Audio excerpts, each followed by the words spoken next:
Welcome back into One Winning Pod, where there's no Alec this week. You'll notice, unless Alec grew a bit of a beard there. I'm not sure. Is that you, Alec, or is that correspondent K-Fish? I think that's K-Fish over there. Chris is here. Yesterday, we all, I don't know if enjoyed's the right word, but we sat out in the rain, and we saw the Ravens, finally, after a good bit of back and forth, pull off a win there against the Rams after the bye week. Guys, what are our thoughts on that? Just off the top of the head, now that we're a little warmed up and, out of overtime and that Tylan Wallace touchdown has solidified. Yeah, gosh. That was a lot of rain. It wasn't like the worst rain game ever, but man, it was pretty miserable. I think we got lucky in the second, third quarter there where it just kind of stopped for a bit and then gave us a little bit of a break, then came back on a little bit. But yeah, gosh. Yeah, definitely not the game that I expected. I think I called for a Ravens blowout. It was not a blowout at all.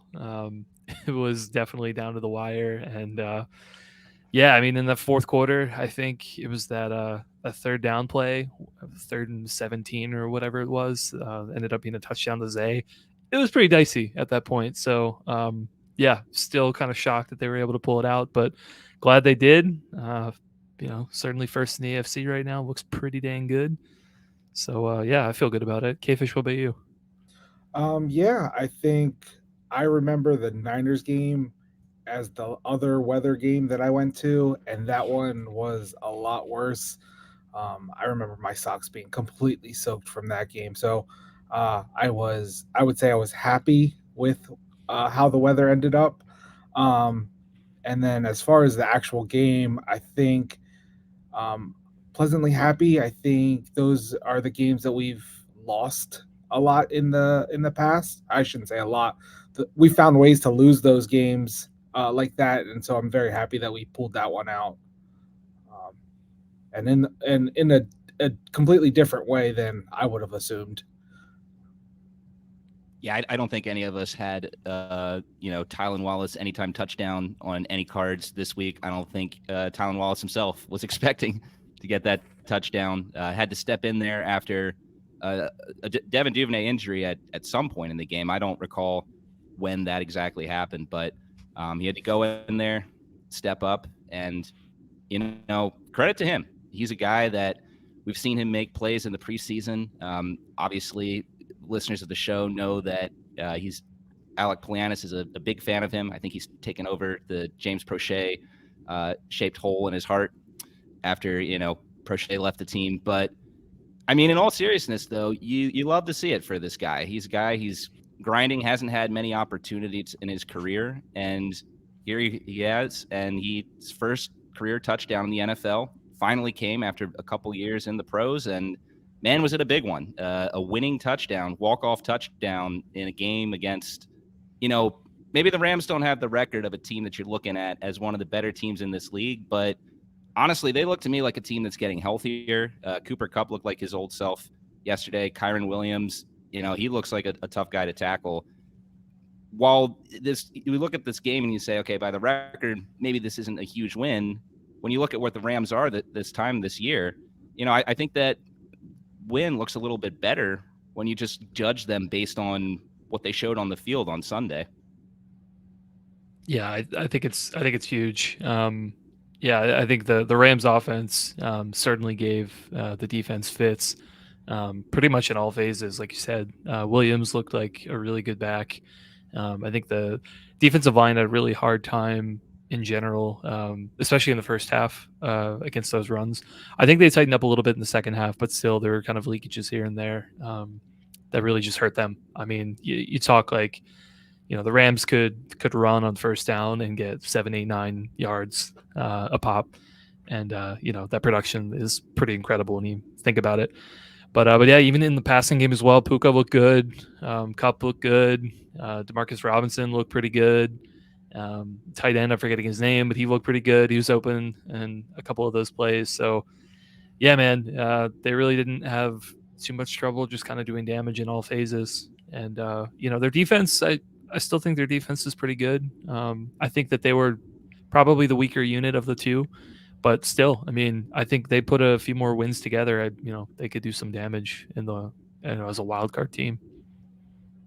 Yeah, I think the Rams last year, their kind of Achilles heel was their O line, and I didn't check how many sacks we ended up with, but it definitely seemed like we weren't getting consistent pressure like we've seen the Ravens get in a handful of games. I mean, I think they still lead the NFL in sacks, but we'd get a couple pressures, but their offense didn't seem like it was slowed a lot. Yeah, only 2 sacks on the day for the Ravens, but Justin Matabike, man, just a complete game wrecker this game, as he's been every game. 5 quarterback hits. He was in the backfield a ton. Would have liked to see more pressure out around the edge rather than just up the middle, of course. But overall, I mean, that's a game that, once again, Justin Matabike continues to price himself up, likely out of Baltimore. We'll see what happens. Would love to have him back, but it seems very dicey with as great a year as he's having. 11 sacks on the season to date is just incredible. But before we get into talking, the offense and defense in general, we talk a little bit about the special teams at the top. I mean, how could we not lead with that touchdown there? The dazzling performance there by Wallace. Very good blocking, too, on that play. Sure, I'm sure the Rams were tired. I'm sure that had something to do with it as well. But still, I don't think that discounts any of the effort there by those players. But I think special teams as a whole played a huge role in this game for both sides. It wasn't just Wallace's return. I think that you had very good kick coverage in this game.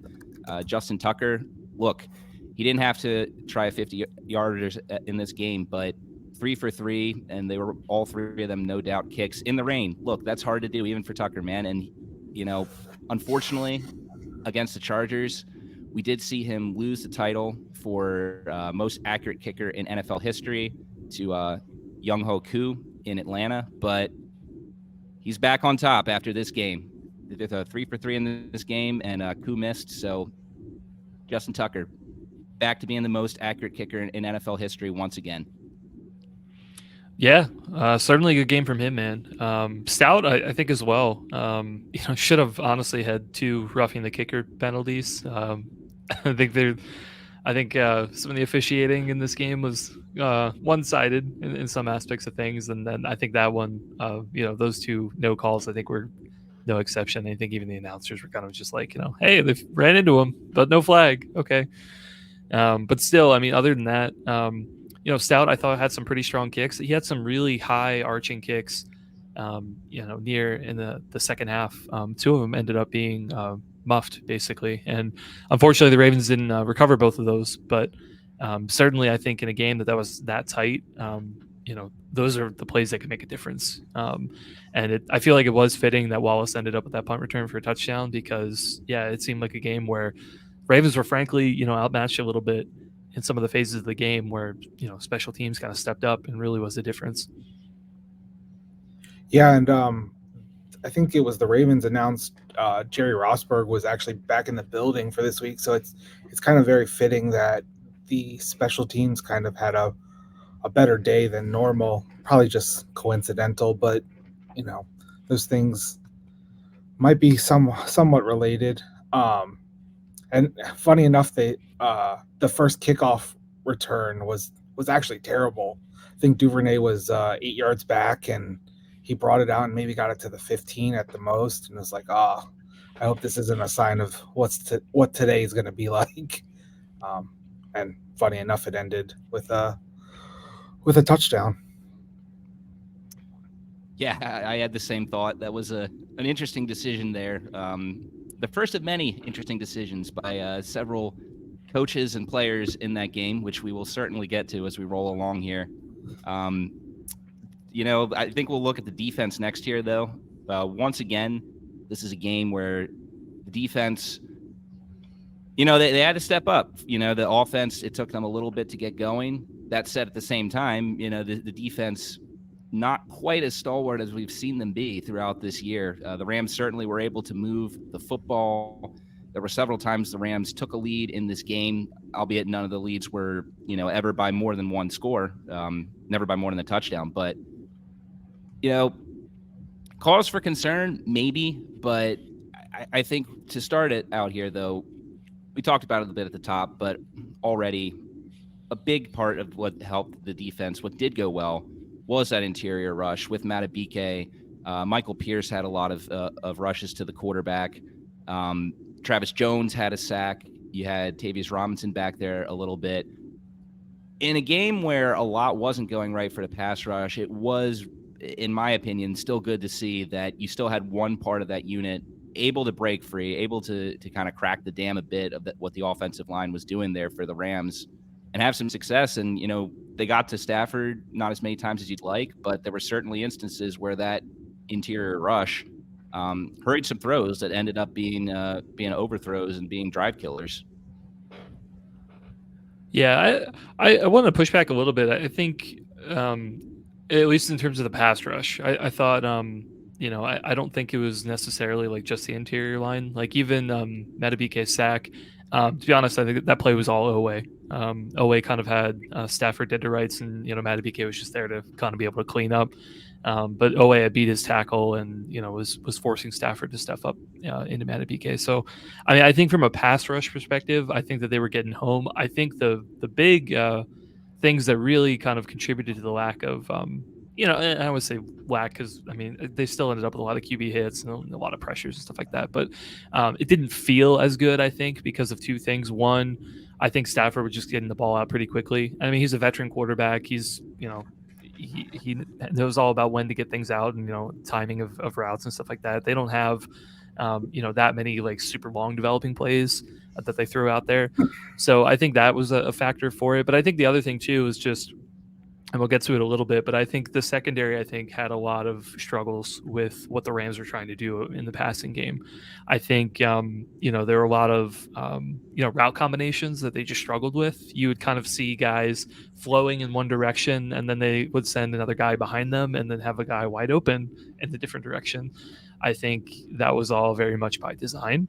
And, when you're that open and you have a quarterback like Stafford who knows how to read this offense and knows where to go with the ball, like, I think you're going to see the pass rush struggle a little bit, and it's going to look a lot worse than what it is. So, but that being said, I agree with the sentiment. I think the, pass rush, I still think looked pretty good. I think still guys were beating, beating some guys back. And, also kind of related to, the Rams tried a lot of short yardage stuff. They tried a few screens and sort of like these short passes to try and get the running backs to be able to, create plays in space. It worked, like, I could say maybe like one or two times in like the first half, but I think the second half, I think once they made their adjustments, I think, linebackers, defensive line, everybody, I think that they were flowing to the ball much faster. They were recognizing what the Rams were trying to do. And I think you had a lot more success there. I'm thinking like the Van Noy play where he kind of blew up a screen in the backfield. You had Roquan as well on like one or two of those. So, I think that was a great effort from them. Yeah, there definitely seemed like there was some kind of large adjustment. And I can't put my finger on it, but yeah, it was kind of getting, hey, they're going to get their catcher. Let's wrap up and tackle. And I mean, Roquan kind of leads that charge there, and you saw that again. He led the team in tackles. And then you saw PQ work through some of the blocks, and I want to say he tackled Kyren for a loss. The one that stuck in my mind was the Van Noy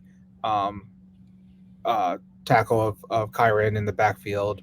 So I think that's fair to say, maybe we're just one of those things where we're spoiled by riches and we're expecting a ton of sacks. We didn't get it, but they affected the game in a different way. But I guess if we're talking about defense, one thing I didn't really like, and I don't know if this was just, like you said, a veteran quarterback and Sean McVay is a offensive-minded coach. It seemed like they were able to attack the middle a lot, and I don't know if it was just, Stafford was able to get the ball over the linebackers and in front of the safeties. We got lucky. I think at least 2 drops by the backup tight end, which could have changed some of those drives. And Yeah, so I mean the back end, even if we're saying, hey, the D line and the pass rushers didn't get there, and they didn't look like what we were expecting. The back end really didn't look like what we were expecting, and maybe there's some good reason for that you already mentioned, Chris. Yeah, the openings in the middle were pretty frustrating to watch. You're right. There were those two drops by the tight end. A tight end, honestly, I don't think many people outside of the Rams fan base and organization had heard of before that game. And then there was also another play where Puka Nakua could have had a pretty hefty gain, but um, as he was trying to catch the ball, he looked upfield and didn't complete the catch before that. So that was done. I think what was most frustrating about that, and we've seen this from time to time before with this team, is, you know, okay, they just did that in the first half. Clearly, that was something that, they were either willing to give up and didn't think that that would be as big a deal, even though the Rams would end up getting chunk plays on it, or just weren't expecting. But you would have expected, some adjustments were made in the second half, but that was one that wasn't, right. And you're even looking at that last drive before the Ravens got the ball back and were able to get the go-ahead touchdown before the Rams kicked the field goal for overtime. You had two drops on that play, that drive as well, that could have easily gone for first downs that luckily, the Ravens were able to take advantage of because the Rams couldn't complete it. But yeah, that was a little frustrating to see that, if there were adjustments made, it wasn't enough to close those gaps in the middle, which were open pretty much all game.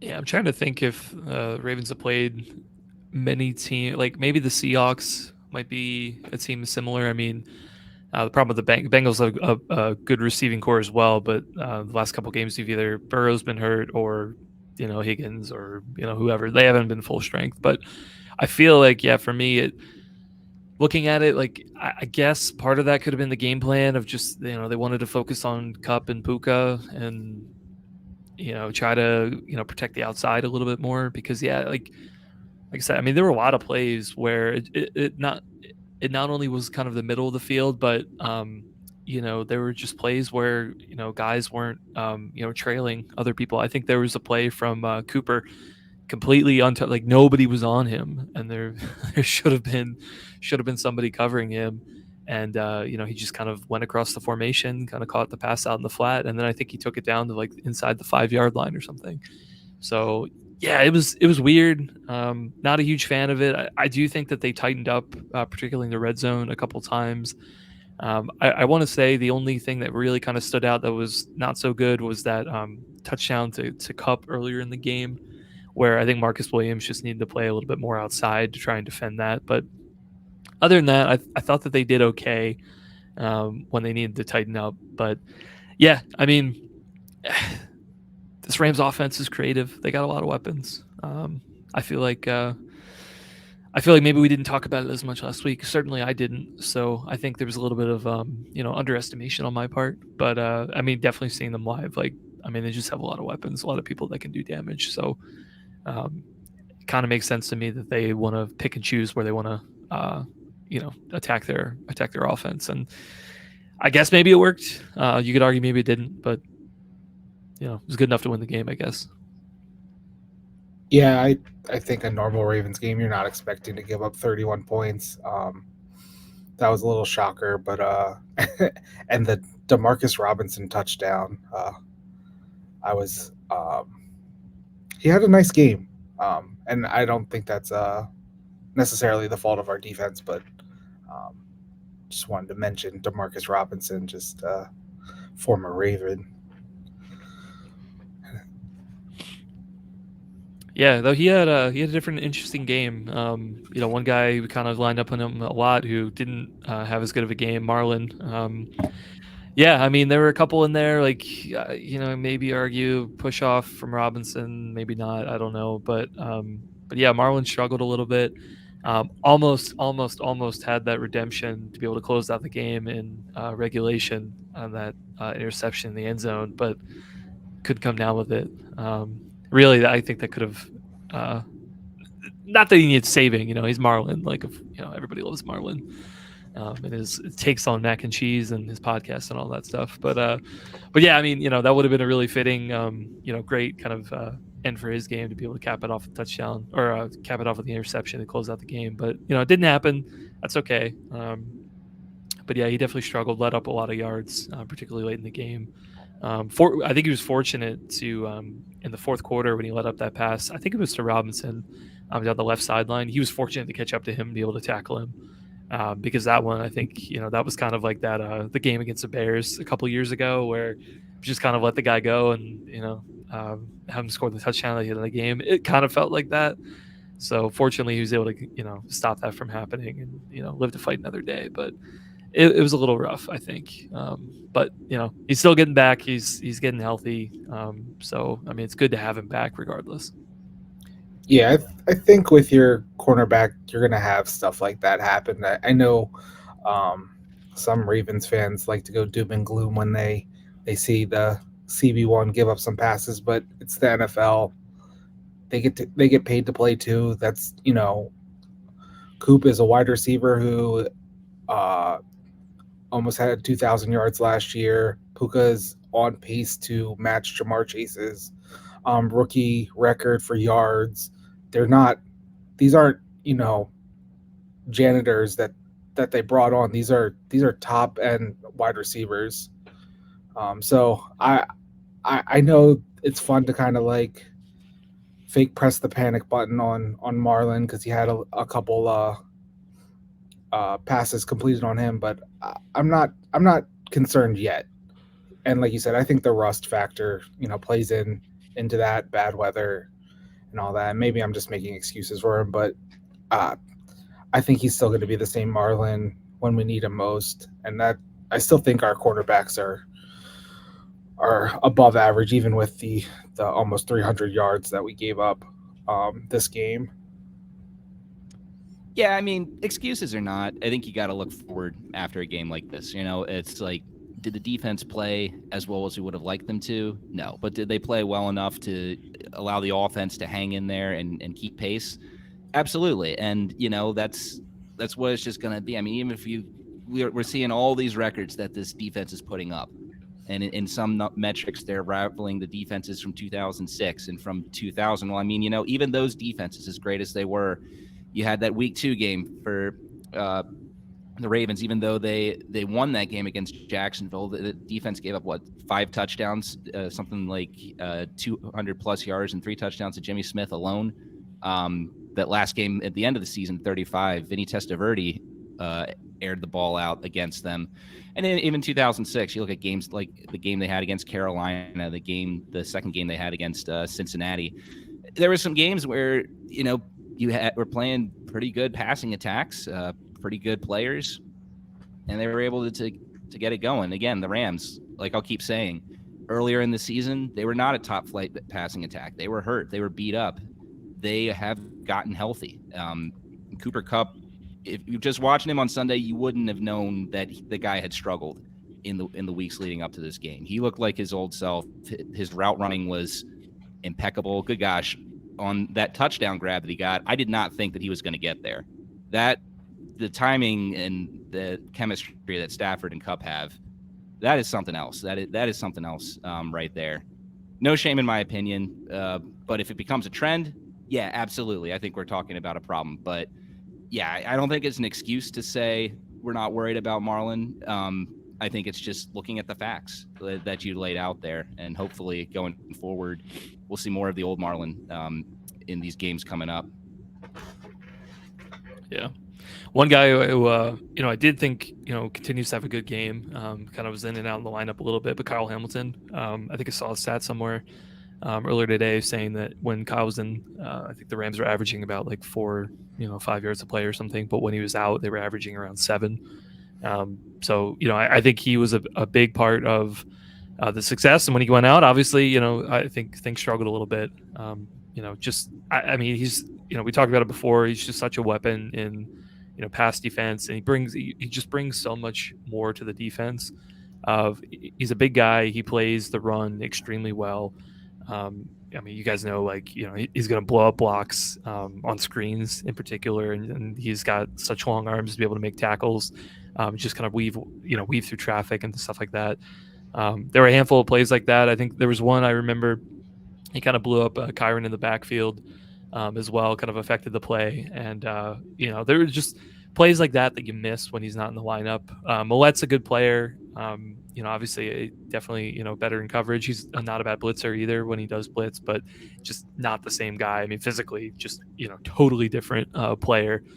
And, I do think that they struggle a little bit with that.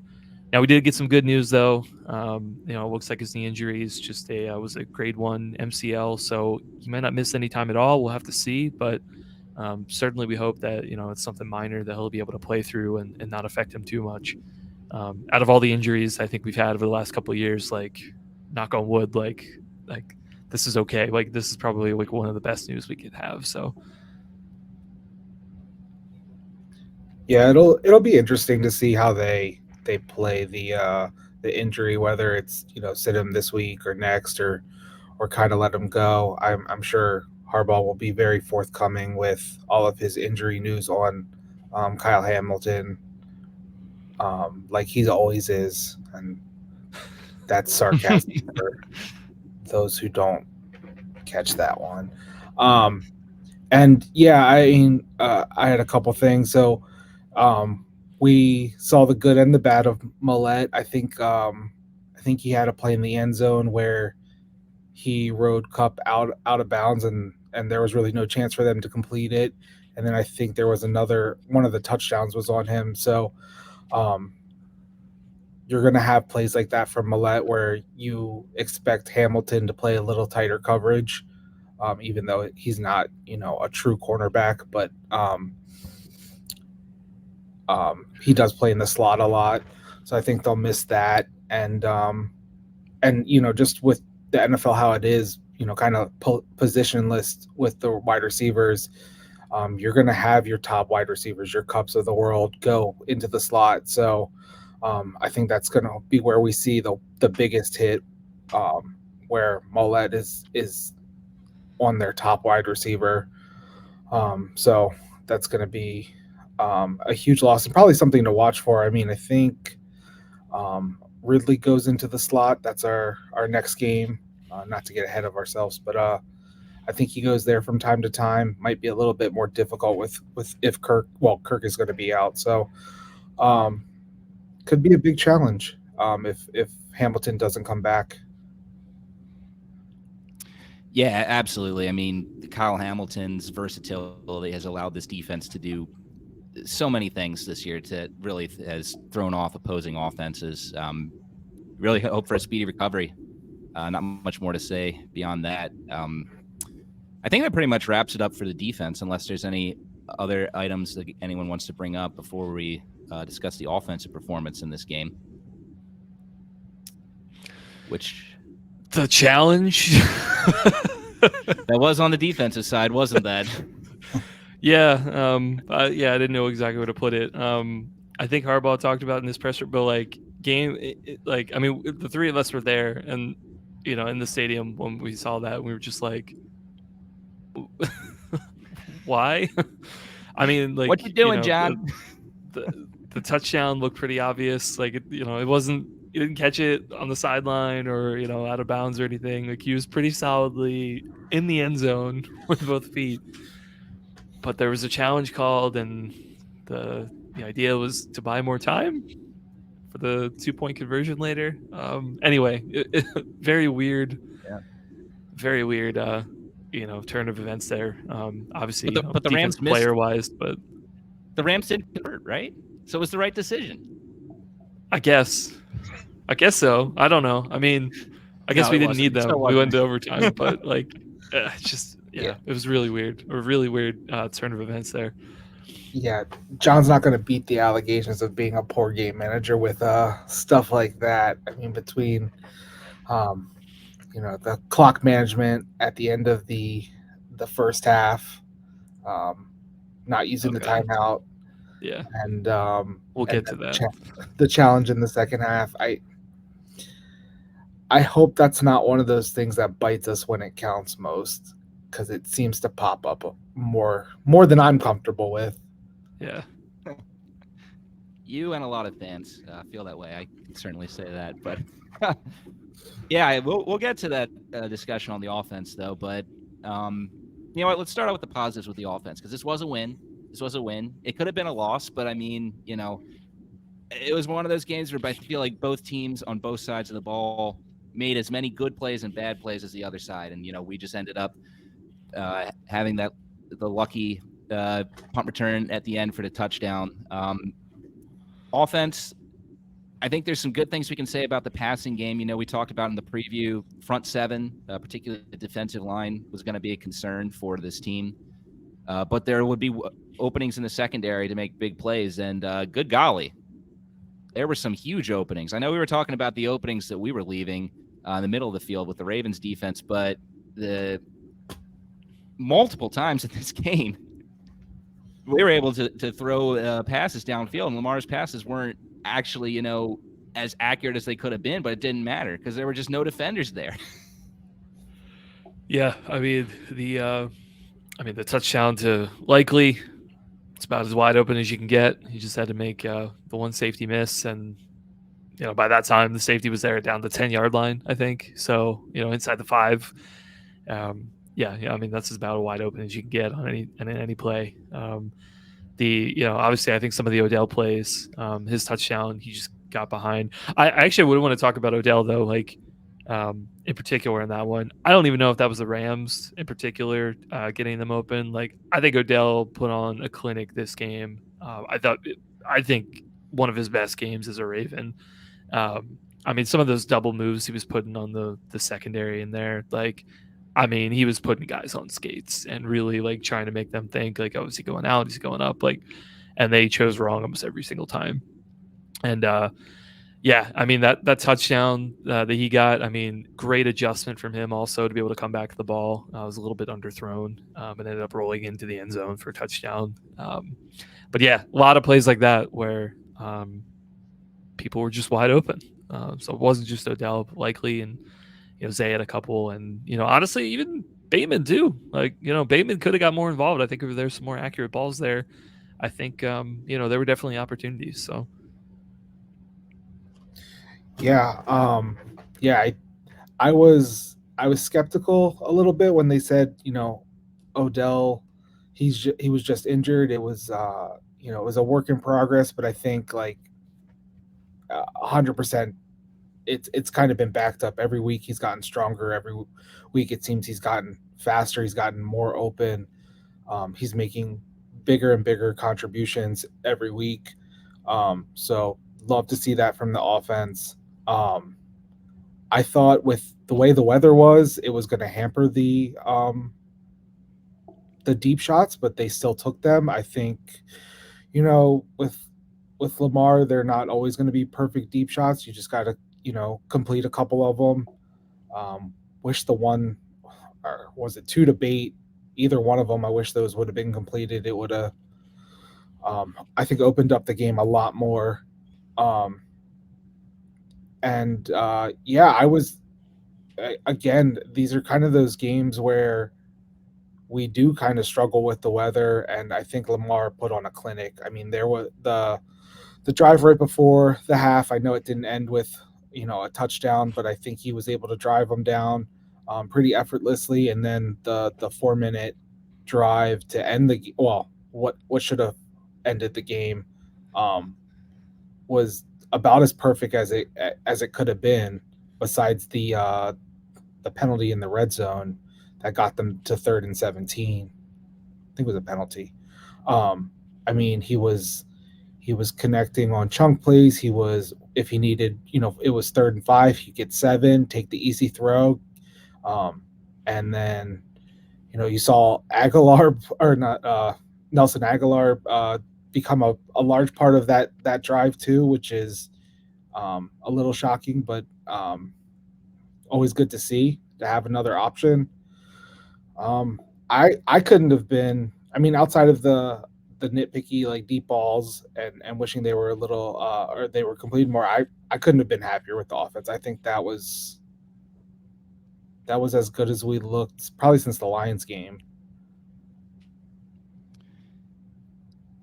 So I don't watch much of the national media coverage, but I did watch a little bit of a clip of Good Morning Football from NFL Network this morning, talking about the Ravens game. And Peter Schrager, I believe his name is, was mentioning that, in his opinion, that, coming from someone who watches all the games, a national media member, this was the best game that Lamar has played this season to date. And I had to think about it for a little bit, but thinking about it a little more, I don't know if it's the best one he played, but I think it is certainly the most encouraging one. And the reason I say that is because we know what this offense can do with a lead. We know that this offense and Lamar Jackson are very good at jumping out to leads and holding that, but we haven't seen that many times in Lamar's career, and certainly not this year, where he's really been forced to play in a game where, the defense is going to give up a score, and then, okay, now the offense has to answer, and then there's another score, you're down again, and now you got to come back again. That's just not an area that a game scenario that he has to face many times playing for the Baltimore Ravens with the defenses that he's had to play with, outside of 2021. And, that was mixed results there in those games for obvious reasons. But yeah, in this game, really, I think this is something that really showed why the Ravens went out and paid him all that money. For the people that still need to have a reason for that, he went there and did exactly what an elite quarterback in today's NFL has to do, which is keep pace with these high-powered offenses. And he did it in the rain. He did it without his two biggest playmakers on offense, because we know J.K. Dobbins and Mark Andrews, obviously. Dobbins has been out for a while. Andrews is gone. He had to, coming off the bye, figure out who's it going to be in these situations where you need someone to step up and make a play. We talked about Odell, and everything you guys said, I agree with it. Odell is starting to morph, in my opinion, into what Alec was selling him at as in the training camp, which I didn't quite buy, that he could be a Bolden-esque type player for this team. Now, I still think we need to see him be a little more physical before, we call him that, but still, he's found a role in this offense. It's being successful. So what more can you ask for a guy who, has to step up when there's injuries? And a guy who, really stepped up big in this game, had multiple tough conversions on third down, had the go-ahead touchdown, had a 2-point conversion. Zay Flowers, I think, had his best game as a pro in this one, even if he did have a couple games where he had some more yardage, had some more receptions. He made so many clutch catches, particularly in the second half, in the fourth quarter, that where you needed someone to step up without Mark Andrews. And he was that guy this game, time and time again. Yeah, for sure. I mean, that I think it was that second or third down in the first half, where he ended up getting that catch along the sideline, and then that was the one the defenders kind of grabbed his leg, and that was a little bit of a weird tackle. But anyway, ended up picking that first down, and it was just a great, playing on the sideline and just making sure to keep your feet in bounds and pick up those extra yards. And I thought it was just a great effort play. And I mean, to be overshadowed by the Wallace play, I mean, the touchdown that he ended up grabbing on 3rd and 17 or whatever at the end of the game to tie it up at that point was incredible. I mean, I think the best play, between not only from Zay but from Lamar, was that 2-point conversion. I mean, I don't think you get a throw any better than that. And I think that one was particularly impressive. Kind of going back to Lamar for a bit, but I mean, he was, he had to be able to step in that throw, and he was going to the ground and doing that. I mean, to me, you put that up there with the throw from Mahomes in the Super Bowl when, he's kind of sideways throwing the pass. That was that good of a pass. And, to be able to get the catch also on the sideline was incredible play. Absolutely incredible. And so, I mean, I definitely agree. I think Zay had a good game. I think, Lamar looked good. It's funny, looking at the stats, I didn't realize too that Lamar is basically almost exactly where Matthew Stafford is. You add an interception, obviously, that was the play I think Lamar would want to have back. I think if he did complete that, I think, he's hitting close to 400 yards passing. But Lamar's 24 for 43, 316 yards, 3 touchdowns, interception. You add 11 carries for 70 yards rushing. He was the leading rusher on the Ravens. And, Stafford almost exactly 23 of 41, 294 yards, and 3 touchdowns. So, yeah, I mean, I think you make a great point, Peter, of, I think the Ravens paying Lamar all this money is really just they, think that he can, in games that don't go, the way they script, that Lamar has the ability to be able to, go toe to toe with these top quarterbacks. I think, I think that's on the money. I think he did. And, overall, I think the offense just had one of those great games. Not everything went right, but when it did, it did when it counted. Yeah. I was looking at the stats for Zay. I didn't realize he ended up with six for 60. That's kind of like actually great. He was he bounced back from the drops early in the game too. So, with really any kind of wide receiver, sometimes that kind of eats them up the rest of the game, and you kind of see him pouting. So it was great he was able to bounce back. And then the other thing, which is, you spoke about the Andrews injury. There was kind of talk like, hey, this might open up the offense a little bit. He won't have that security blanket. He'll have to go to, to everyone. And you see 4 catches for Odell, 5 for Likely, 6 for Zay, 5 for Aguilar. I mean, that's kind of what a lot of people were hoping, that, the offense would become more diverse. And then, hopefully, as they're saying, Andrews has a chance to come back. When he does come back, he just kind of gets inserted, and now we got 5-6 weapons that at any time can catch the ball. To me, that would be a scary offense to go against. And when you kind of think about it, the Ravens offense, were, if we don't count the return touchdown, they put 31 up, bad conditions. Lamar had the interception that could have easily been a touchdown. It wasn't a perfect game. We were saying it's a good game, but it definitely wasn't the best game they could have had, and they put up 31. So, I mean, this offense could really take off. I don't think they've peaked. Oh yeah, I don't think they've peaked either yet. Like you said, there were too many mistakes for me to think that they've peaked, but we're seeing week in and week out improvements to the passing game, which is great to see. To discuss some things I don't think is a negative, but I think is a talking point, and others are talking about it who are covering the Ravens certainly after this game. You look at the involvement of the running backs in this game, and it was a little more unorthodox in this game than what we had been seeing prior to the Chargers game. Gus Edwards did not get many carries in this game, only 6. And actually, if you look at the snap percentages for this game, he had less snaps than both Keaton Mitchell as well as Justice Hill. Keaton Mitchell, 9 carries on this game, 54 yards, average 6 pop. Justice Hill was in there primarily during the end of the halves, first half and second half. Performed well there, had a couple catches. I think he's mainly in there for pass blocking, seems to still have a role on this team. So, I mean, I certainly some fans, including myself, because it might cost me a fantasy football playoff spot, wanted to see some more from Gus. Couldn't be losing a spot to someone in this stream at all, unless A.J. Dillon finally becomes a running back. But anyways, you don't care about that. But, it's like I've been saying during, these streaks when Gus was popping off. It's like we faced a lot of defenses, I think, we could really take advantage of Gus Edwards' skill set against them when you're going up against apparently the Chargers. I didn't realize the Chargers had as strong as interior as they did, or the Rams, which we know do. That's a matchup I think that pays more into the hands of, Keaton Mitchell's skill set or Justice Hill. So, I mean, maybe there's something going on with Gus. I don't know. You guys can give your take on that. But I would have loved to see Gus get more carries, maybe try and establish something. But it just didn't feel like that was an area that the Ravens were winning. whereas they were having success in other areas rushing the ball. So,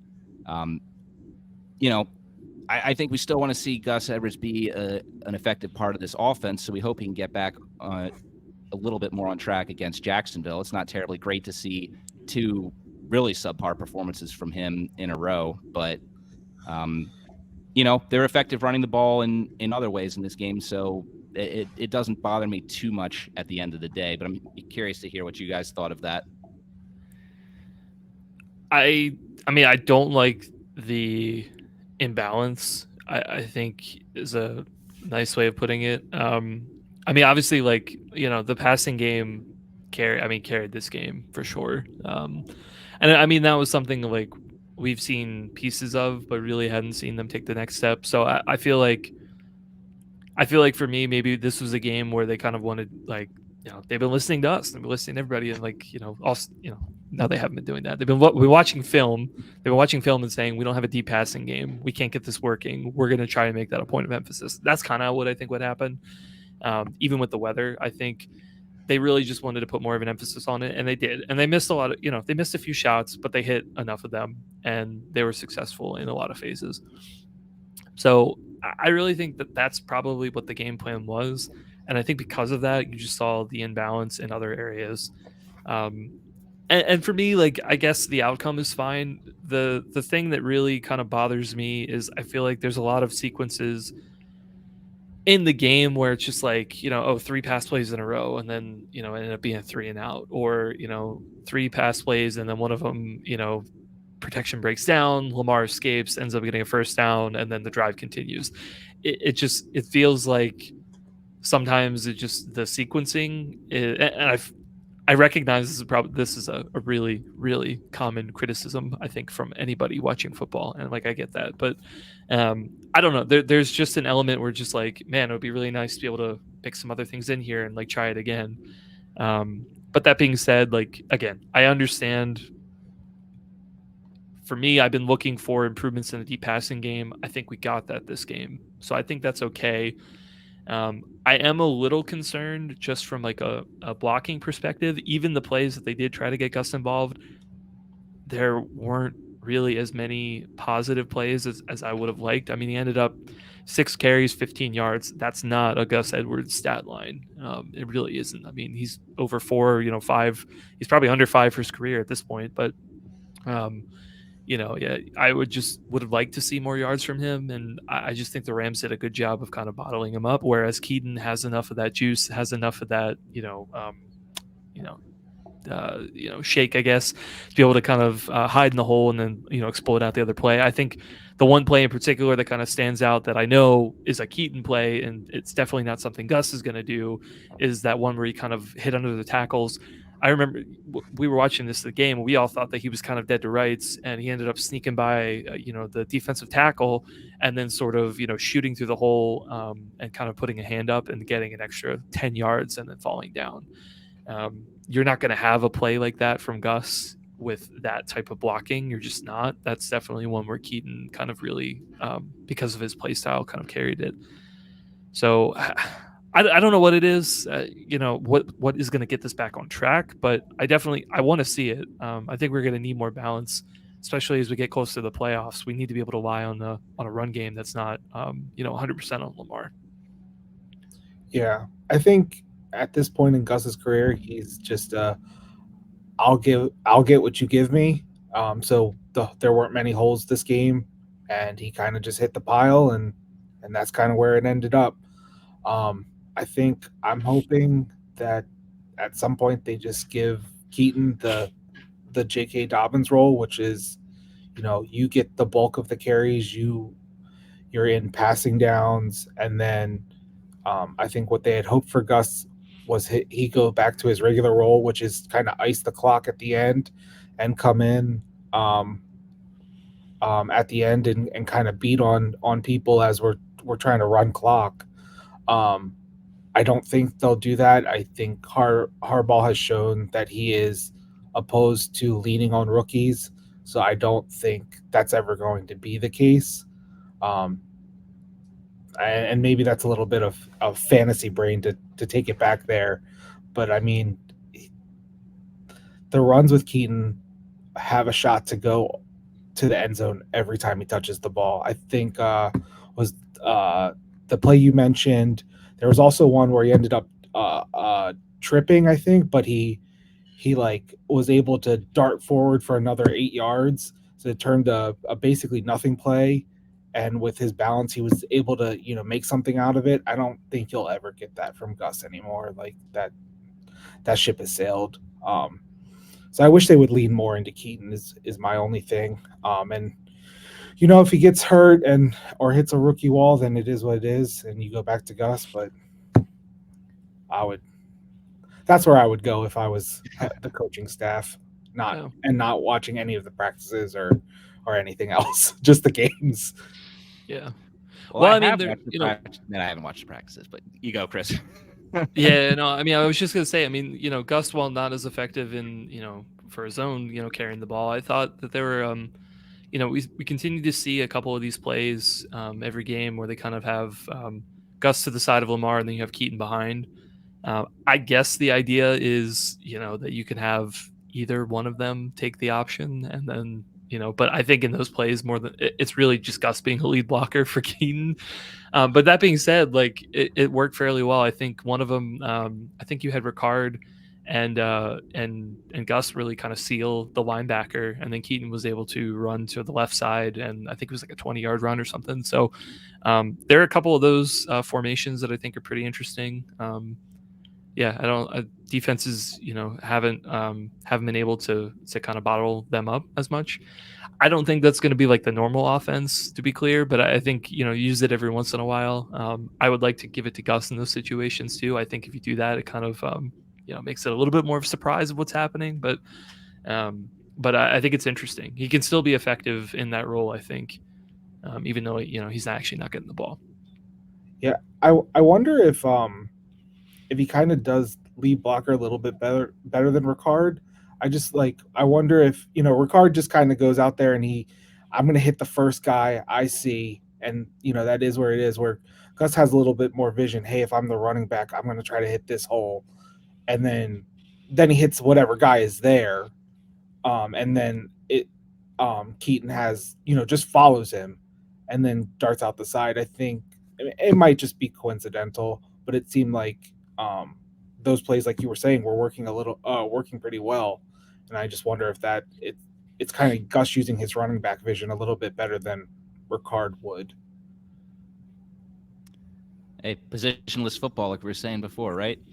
You got Gus Edwards doing fullback now, Patrick Ricard doing tight end and offensive guard. You got all this stuff going on. I think, the biggest takeaway I think we can take from all of that, in addition to what we were talking about the receivers earlier, is that this offense is continuing to evolve. And like K-Fish said earlier, and I totally agree with, they haven't peaked yet. And every week we're seeing something new. Of course, there's still going to be some things we're going to be frustrated with, but we're seeing progress on things every week, and I think that's big, and that's really exciting, particularly as we go into this last stretch of the season in a gauntlet of games. But I'm going to wrap this up here, this preview here.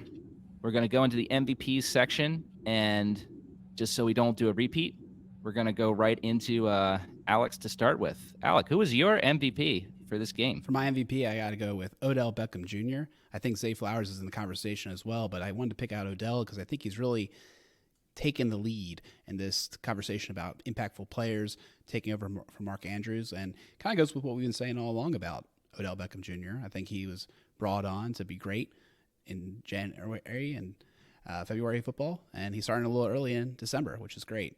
So gearing up for the playoff run, I like the fact that he's playing at such a high level, and I hope to see it continue. All right, there we go. So, Chris, I guess you're going to follow that.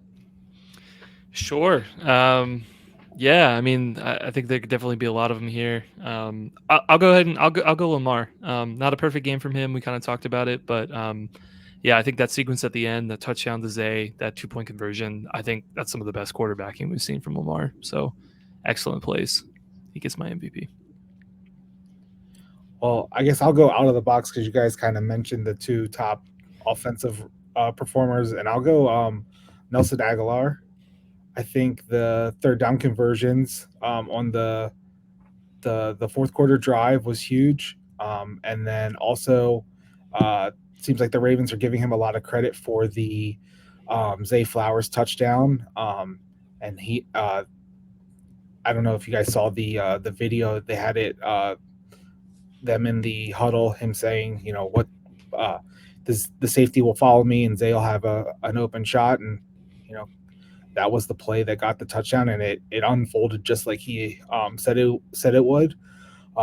That's, I think, and I know it's been said a ton of times at this point, everybody kind of booed on the Nelson Aguilar signing, but every once in a while it pays off, and I think at the end of the year we'll be saying EDC did a bang up job, and that's one of them, and Nelson showed it in this game, why he was brought in, even if it's not gonna always show up on the stats. Yeah, Aguilar, I've been thinking about it a lot the past few weeks. If this team makes a big playoff run, Aguilar really strikes me as one of those guys who, during one of those games, he's going to make a play and it's going to cement itself in Ravens history. Like, he just has the feeling of that guy, like a Brandon Stokely or a Jacoby Jones. Obviously different skill sets than either of those two guys, but certainly a guy who just shows up every now and again and is a consummate team guy. And, when his number is called, which isn't often, does a big thing. So I like that one. I got to get my MVP to Zay Flowers. Like Alex said, he was in the conversation, so I got to actually give it to him because I feel like, those clutch catches, like we said, excellent. Love to see it. What a first-round pick that was this year, and this guy, it just continues to make plays, and it seems like he's going to have a very long, successful career here in Baltimore. And with that, we're going to wrap this up. Thanks once again for tuning in, and you can follow us on Twitter, on wherever you get your podcasts as well. I don't usually do this part, so I apologize. It's a little rusty, but you guys are listeners. You know where to find us. Go Ravens. We'll be back later in the week and to talk about this preview game with the Jaguars. Nice. Great work. I know we're still recording. I cut it off.